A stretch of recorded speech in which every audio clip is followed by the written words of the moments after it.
आज अत्यंत आपण तातडीनं यासाठी पत्रकार परिषदेच्या माध्यमातून मराठा समाजाच्या राज्यात समोर आलो आहे की मराठा समाजाला आज तातडीची विनंती आहे की 10वी-12वीच्या परीक्षा सुरू आहेत.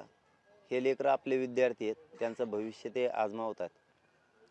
कुठं आपण आंदोलन राज्यभर करताय, आंदोलन सुरू आहे, त्या माध्यमातून माझी एक विनंती आहे, आपण शांततेत आंदोलन करावं, परंतु कुठल्याही विद्यार्थ्यांना परीक्षापासून मुक्ता आलं नाही पाहिजे, त्यांची गैरसोय नाही झाली पाहिजे. ते वाहनं त्यांचे ताबडतोबीनं स्वतः मराठ्यांच्या पोरांना पुढं होऊन ते वाहनं सोडून त्यांना त्यांच्या परीक्षेच्या केंद्रापर्यंत प्रत्येक विद्यार्थ्याला जाता आलं पाहिजे. तो सुखरूप घरापर्यंत गेला पाहिजे आणि त्याच्या केंद्रापर्यंत सुद्धा गेला पाहिजे, याची काळजी राज्यातील सर्व मराठा बांधवांनी घ्यायची. कारण ह्या 10वी-12वीच्या परीक्षा सुरू होत आहेत आणि हेच उद्याचं आपलं देशाचं राज्याचं भविष्य आहे. विद्यार्थी यांना परीक्षेला जाताना येताना कसलाही त्रास नाही झाला पाहिजे, याची पूर्ण खबरदारी स्वतः मराठा समाजानं पुढं होऊन घ्यायची आहे आणि कुठलीही त्यांना अडचण आली नाही पाहिजे, याची पण काळजी घ्यायची. आपलं काय जे आंदोलनाची दिशा आहे ते आपण काय म्हणलो होतो मी बहुतेक की 18-19ला मुंबईला जाऊया आपण, तर आपण 20-21च्या नंतर ते ठरवूयात. धूमधडाक्यात सगळ्यांना शिवजयंती साजरी करा. आपला राजा आपल्या राजांची, आपल्या पवित्र राजांची जयंती आहे, त्यामुळं जयंती काहींचा असा संभ्रम आहे की मागं पुढं करायचं आहे, काय करायचं. आपण आपले नियमाप्रमाणे, परंपरेप्रमाणे आपण शिवजयंतीसुद्धा सगळ्यांनी शांततेत साजरी करायची आणि शिवजयंती राज्यभर झालीच पाहिजे. एक होता माझ्यापर्यंत आलेला प्रश्न, म्हणून हा विषय घेतला शिवजयंतीचा, की शिवजयंती ही करा. आपल्याला जे 18-19ला मुंबईला जायचं होतं, काही मॅसेज होता की आपल्याला 18-19ला मुंबईला जायचं आहे का, तर त्यामुळं शिवजयंती हा आपल्यासाठी खूप मोठा उत्सव आहे. आपण आपल्या गावात स्तरावरती शांततेत त्या साजऱ्या करा. मुंबईला जाण्यामुळं कन्फ्यूज होते, असं मला सांगायचं की कसं काय करायचं. तर आता आपलं ते मुंबईला जायचं ठरलेलं नाही आहे. 20-21पर्यंत सरकार काय करतं बघूया आणि त्याच्यानंतर आपण निर्णय घेऊ.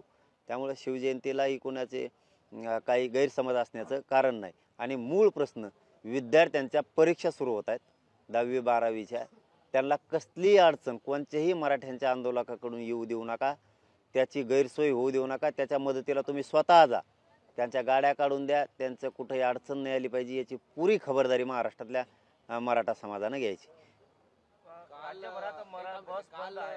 उस्मानाबाद, नांदेड, हिंगोली इथं आंदोलन झाले, हिंगोलीमध्ये जाळपोळ पण झाली. तुम्ही 2-3 दिवस उपचार घेत नव्हते म्हणून त्याचा रोष व्यक्त केला गेला होता. पण त्या अनुषंगानं आता तुमचं आज आव्हान काय? नाही, मराठा समाजानं शांततेत आंदोलन करायचं हे पहिल्यापासूनच, आजच नाही. शांततेत का बरं इतक्या ताकदीनं करायचे ना की आपली संख्या बघूनच पायाखालची माती सरकाली पाहिजे, इतक्या शांततेनंच एकत्र यायचं.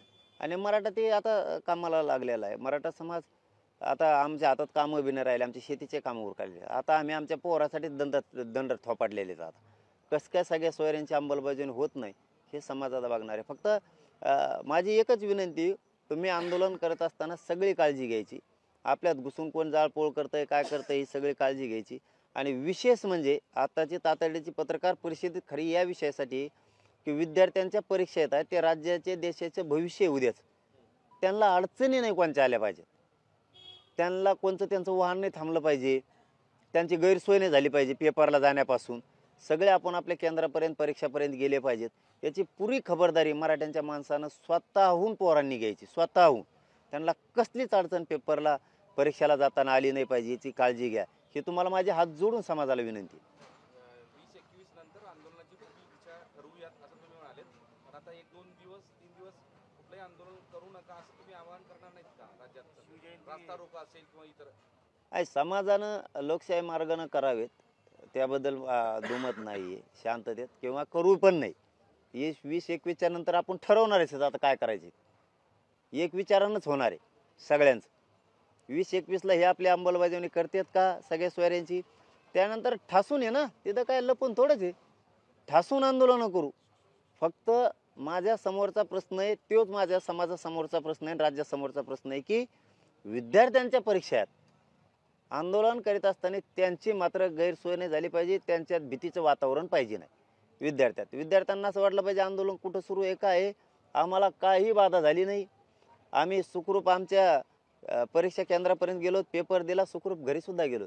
ते मोकळ्या मनानं हसत खेळत परीक्षापर्यंत आले पाहिजेत, कारण ते उद्याचं भविष्य आहे. त्यांचे उद्या परीक्षा सुरू होत आहेत.